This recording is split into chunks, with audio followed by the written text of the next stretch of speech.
Barrel or Gnaw, finally getting to it.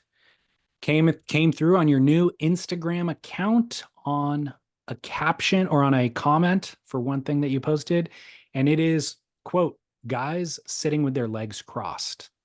Boom. Huge barrel. I don't know how to sit. My legs are crossed right now. I don't know how to sit without my legs crossed. And I don't know if it's a product of being a lanky, skinny guy or a long-limbed guy, or I don't know what I am, but I can't think of how to sit comfortably uh, without crossing my legs. But caveat here, if you're doing it on purpose for effect, anything, and I can throw this almost out as a general rule, or as definitely a general rule, but almost without any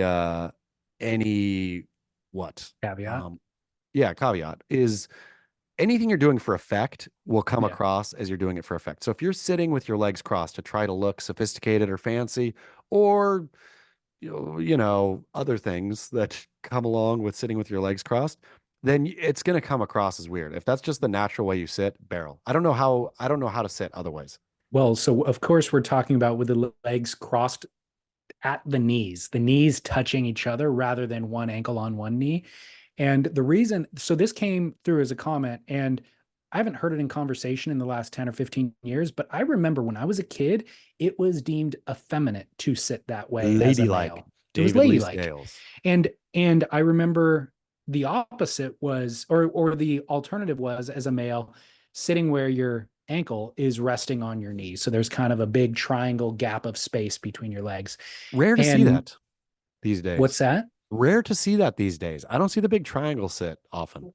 I don't either, actually, now that you say it. But for me, when I was growing up, so I had that kind of what societal norms are. It's effeminate this way, it's manly that way. And then I was watching a talk show one time when I was a teenager, and Brad Pitt was on. I specifically remember Brad Pitt on.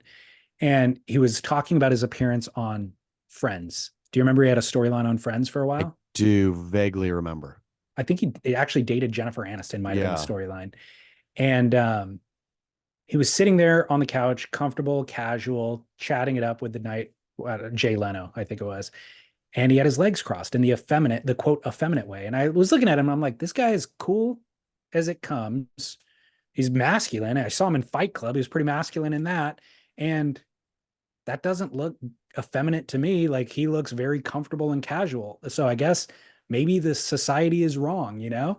And as I've just practiced in my life, my hips are tight and it's very uncomfortable for me to rest my ankle on Ankle? my knee because it's stretching out my hips in a way that feels uncomfortable.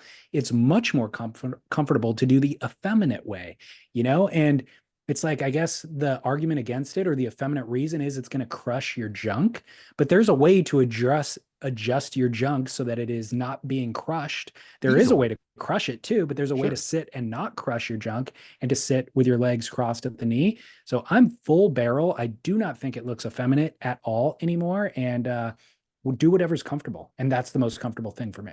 I will even raise the bar and say that sitting with your legged crossed in that kind of way is the peak way to sit. It is the best way to sit. I mean, think we should make a list of the best way to sit down to the worst way to sit, like on a numerical scale. Best, highest, most evolved way to sit, legs crossed. Worst way to sit, I'll say, is like like maybe sitting on the ground, hunched over, holding your knees or something The like that. squat.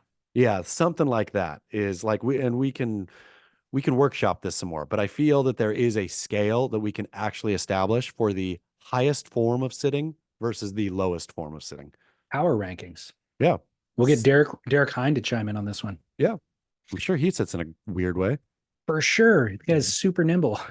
Okay. Barrel, I'm glad we're on the same page on that one. Yeah. Next one, barrel or not. Hello, Diamond Dave. Barrel or not, saying that's gay to refer to something that is lame, weak, or otherwise limp dicked, but not as a means of making fun of actual homosexuals. Here's the context. It's been a rough summer here in Southern California, as you know, or in California. as you know, no doubt. And whenever there's a hint of decent swell, the Vows, Surfline guys, tech bros, and hipster douches of the world descend like locusts into the coast side.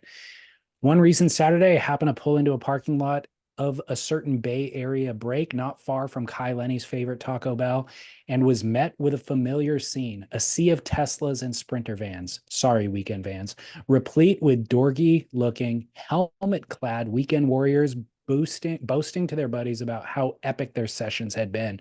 And then it struck me surfing has turned totally gay. Of course, there are still plenty of badass surfers out there quietly doing their thing, but as a whole, surfing is now far from being badass or edgy in any way, shape, or form. Now, calling things, quote, gay has been a habit I largely grew out of when I was still in my college, when I was in college in the mid aughts. At the time, I came to the fairly obvious conclusion that it might be offensive to actual homosexuals and that it's more appropriate to just call something, quote, lame. However, lately I'm thinking it might be time for a comeback. Something about the term lame just seems insufficient. That, or I'm just a troglodyte child of the 90s. So again, I submit to you, is calling something gay a barrel or nah? Hey, is this from Diamond Dave? This is from, no, he called me Diamond Dave, but this is Okay, from sweet. Dr. Finestone. I love this, Dr. Finestone, and thank you so much. And I totally understand the sentiment here, right? Of getting so caught up in, I don't know, polite, no, political correctness. Let's just Correct. call it Yeah, yeah. that, and getting overwhelmed by that. And yes, I feel that there's a lot of words that have been canned that we're not allowed to use anymore that should be fine. Uh, Unfortunately, I feel in the case of gay, it does reference one specific group of people that can't be avoided. And then so attaching a negative to that, of course, you're not calling the thing that's lame homosexual, nor are you probably or possibly having any negative feelings toward homosexuals. The problem is you're using the word to describe them as a pejorative, and that can't go. I would like to open the floor here to queer, calling them queer, which can mean two things, right? Where you can be on a fence here at least. And I'm not saying that we should use queer as a pejorative per se, but queer has two meanings, and you could just say, "Hey, I'm meaning that it's odd," but that's kind of not what you mean. We need to just be more creative with the word here because he's exactly right. Lame is not good enough. No. There's some degradation that's happening where gay is properly off limits. I'm going to say that I think it gay is too. as a negative qualifier should remain anarchic, So yes, the distinction archaic. specifically, I mean, not anarchic. Sorry. the origin of the word is exactly the problem. So when you retard has been unfortunately unfairly canceled because retard originally Slow. was, well, no, it was originally used as a just a technical term, like something, it could be in a machinery environment. The machine has a retarder at this point that prevents things from passing from here to there or only lets a limited amount pass Yeah, but from here it's, to I mean, there. it's something that means But slows it down, right? exactly. So that was the original. It had a technical meaning originally, and then people applied it to somebody with mental illness to represent that. But the original meaning of the word was not about the person with mental But illness it's or not just not mental mental. I don't illness. mean mental Yeah, it's illness, by the slow, way. but the person is slow, learning disability, right? Learning That is disability. slow compared to society, which that's rude to them because each, blah, blah, blah, right? But But the original word gay was in relation to their sexuality. And yes, so always. then people used it afterwards to make fun of other things, but it was always the original word was pointing to the sexuality. So you know what I'm saying? Like the origin of Exactly. the word was specifically well, it was specifically for something, and then it became derogatory about that thing. So you can't use it derogatorily for anything anymore because it was specifically about this one thing. Yes, exactly. That's the point. But to our dear doctor's point, we do need a new word because lame is not good enough. Lame is overused. It is like it's lost bite. We need a word with bite that doesn't denigrate a group of people. So surfing has become That's kooky, what, no, because kooky I feel is lost bite too. Surfing has become faggy, as in a bag bag started as in out a bundle of sticks. exactly, or a cigarette. Yeah, I mean, that's a better argument could be made for bringing that back. It sure. feels so much more offensive just saying it out of my mouth, but But an argument could be made. There is alternative definitions for that word, whereas yeah, gay, there's only one definition, and it should not be derogatorily used. as the best ideas come from, though, let's open this up. I feel by next week's show, we will have the word that replaces both lame and that, but fills the void of gay. See, the other thing is there was a lot of words I used when I was young that have now fallen out of fashion, politically incorrect, and I miss those words. Gay isn't one of them. I don't miss you referring to anything as gay. But you miss having that as a, I understand again the doctor's point here, because that provided cover for a certain way that things were not good, right? Or that things were whatever. And again, deservedly gone.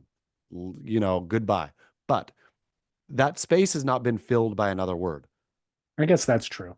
Like, and so we need another word to fill that space. I've found other words for various things when I want to refer to them in a certain way. I've never been short of words until I think about the transition that's happened in surfing and the kookiness that's happened in surfing. It is that precisely, and we need to define that. We need a word that's not just kookiness, though.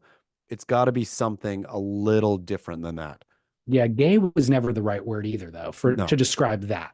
no, but we need You one for know, that. yeah, we do need one for that. Okay, we'll get on that. He also had a postscript. He said, "P.S. I think the Grid After Dark is a fine name, and the connection to 2000 or to 90210 is hilarious." In a similar vein, do you remember the show Baywatch Nights? Just saying, Beach Grit Nights doesn't have such a bad ring to it either. I do recall Baywatch Nights. It was short lived. I It remember was it happening short-lived. though.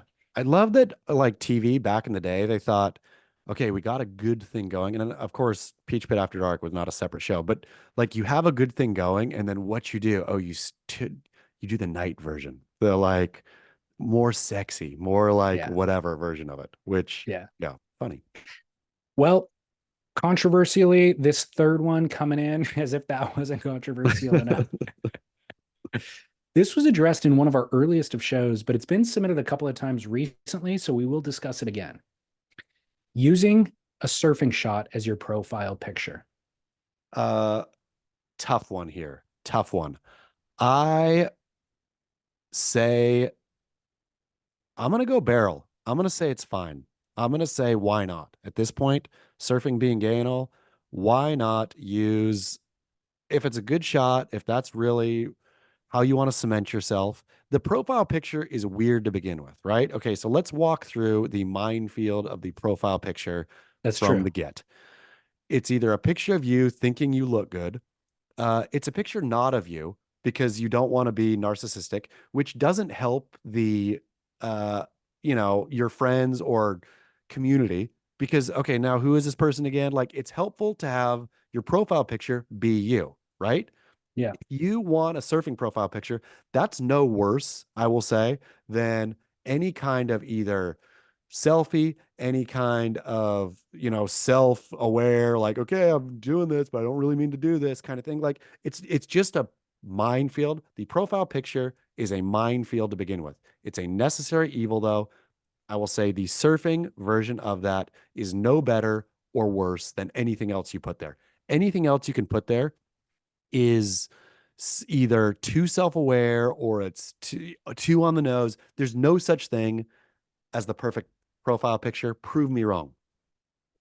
Yes, but I think there is a way to navigate this. I mean, I agree with you. Like, I think when we first addressed this years ago, we both said no. And I almost want to come around to it for similar reasons to what you're talking about and almost say barrel, but I'm still going no barrel because to each their own, you know what I mean? But I err on the side of it is undignified.